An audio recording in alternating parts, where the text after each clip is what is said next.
ورحمة الله وبركاته. الحمد لله وكفى والصلاة والسلام على من لا نبي بعده أبدا. أما بعد، أعوذ بالله السميع العليم من الشيطان الرجيم. بسم الله الرحمن الرحيم. إن الله يرزق من يشاء بغير حساب. سامعین محترم،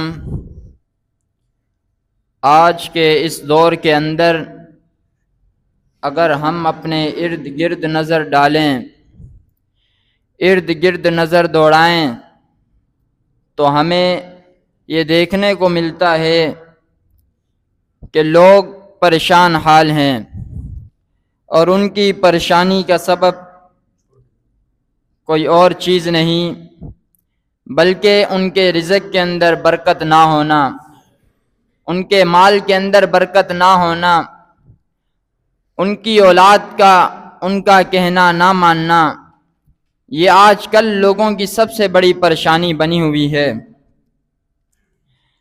اور اس پریشانی کا حل کیسے ہوگا؟ آخر رزق میں برکت کیسے آئے گی؟ مال میں برکت کیسے آئے گی؟ رزق کو اگر برکت رزق میں ڈالنی ہے تو ہم کیسے برکت حاصل کر سکتے ہیں؟ جن اسباب سے رزق میں برکت حاصل ہوتی ہے، ان اسباب میں سے ایک اہم اور عظیم سبب جو ہے وہ توبہ و استغفار کا ہے، جو آج کل ہم میں سے اکثر لوگ ایسے ہیں کہ جو توبہ و استغفار کو کرتے نہیں۔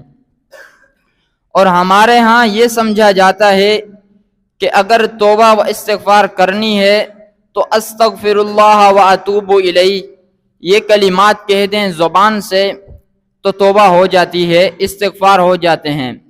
مگر ایسا نہیں میرے بھائیوں، کیوں؟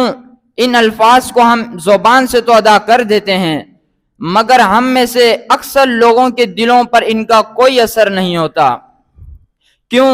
کیونکہ ہم زبان سے تو کہہ دیتے ہیں مگر دل مطمئن ہی نہیں ہوتا کہ ہم نے استغفار کیا ہے یا نہیں کیا۔ اسی لیے علامہ راغب اصفہانی رحمہ اللہ لکھتے ہیں کہ توبہ کا معنی شریعت کے اندر اس گناہ کو اس کی قباحت کی وجہ سے چھوڑ دینا، نمبر 2 اس گناہ پر نادم اور شرمندہ ہونا، نمبر 3 اس گناہ کو آئندہ نہ کرنے کا عزم کرنا، اور نمبر 4 ایسے اعمال کرنا کہ جن سے ان گناہوں کی معافی تلافی ہو سکے، ایسے اعمال کرنا۔ جب یہ 4 باتیں جمع ہو جائیں گی تو توبہ کی شرط مکمل ہو جائے گی۔ اور اسی طرح علامہ راغب اصفہانی رحمہ اللہ لکھتے ہیں کہ استغفار کا معنی کیا ہے؟ استغفار کا مطلب یہ ہے کہ اعمال اور قول اور فعل دونوں کے ساتھ اللہ رب العالمین سے اپنے گناہوں کی معافی مانگنے کو استغفار کہتے ہیں۔ اور یہ استغفار کی ہمارے رزق میں برکت کیسے آئے گی؟ اللہ رب العالمین نے قرآن مجید کے اندر ارشاد فرمایا، سورہ نوح کے اندر فرمایا فَقُلْتُ اسْتَغْفِرُوا رَبَّكُمْ إِنَّهُ كَانَ غَفَّارًا يُرْسِلِ السَّمَاءَ عَلَيْكُمْ مِدْرَارًا وَيُمْدِدْكُمْ بِأَمْوَالٍ وَبَنِينَ وَيَجْعَلْ لَكُمْ جَنَّاتٍ وَيَجْعَلْ لَكُمْ أَنْهَارًا۔ اس آیت کے اندر اگر ہم لوگ توجہ کریں تو ہمیں اللہ رب العالمین نے 5 انعامات سے نوازا ہے کہ جو لوگ استغفار کرتے ہیں۔ وہ 5 انعامات کون سے ہیں؟ رب العالمین نے فرمایا کہ فَقُلْتُ اسْتَغْفِرُوا رَبَّكُمْ إِنَّهُ كَانَ غَفَّارًا، پہلا انعام کہ تم اللہ رب العالمین سے بخشش طلب کرو۔ رب العالمین نے فرمایا میں بہت زیادہ یعنی معاف کرنے والا ہوں، تمہاری بخشش کو قبول کرنے والا ہوں۔ نمبر 2 دوسرا انعام کون سا ہے؟ بہت بڑا، جس کے لیے ہم دعائیں کرتے رہتے ہیں۔ علماء، امام صاحب، علماء دعائیں کرتے رہتے ہیں کہ یا اللہ بارش برسا، لیکن رب العالمین نے فرمایا توبہ استغفار کرو، یرسل السماء علیکم مدرارا۔ عبداللہ بن عباس رضی اللہ عنہما فرماتے ہیں کہ مدرارا کا مطلب ہوتا ہے موسلادھار بارش۔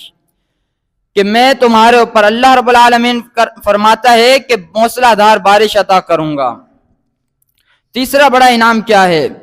اس کی بھی اکثر ہم دعائیں کرتے رہتے ہیں، وَيُمْدِدْكُمْ بِأَمْوَالٍ وَبَنِينَ۔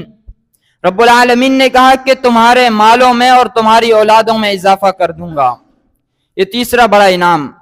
چوتھا بڑا انعام کیا؟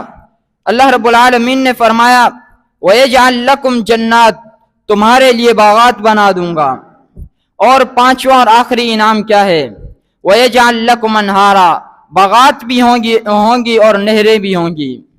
میرے بھائیو، اللہ رب العالمین سے دعا کرتا ہوں کہ وہ باری تعالی ہم سب کو توبہ و استغفار کرنے کی توفیق نصیب فرمائے، اور جو لوگ اپنے رزق کی وجہ سے پریشان ہیں ان کی پریشانیوں کو دور فرمائے، اور ہم سب کو قرآن و سنت پر چلنے والا بنا دے۔ آمین۔ وآخر دعوانا الحمدللہ رب العالمین۔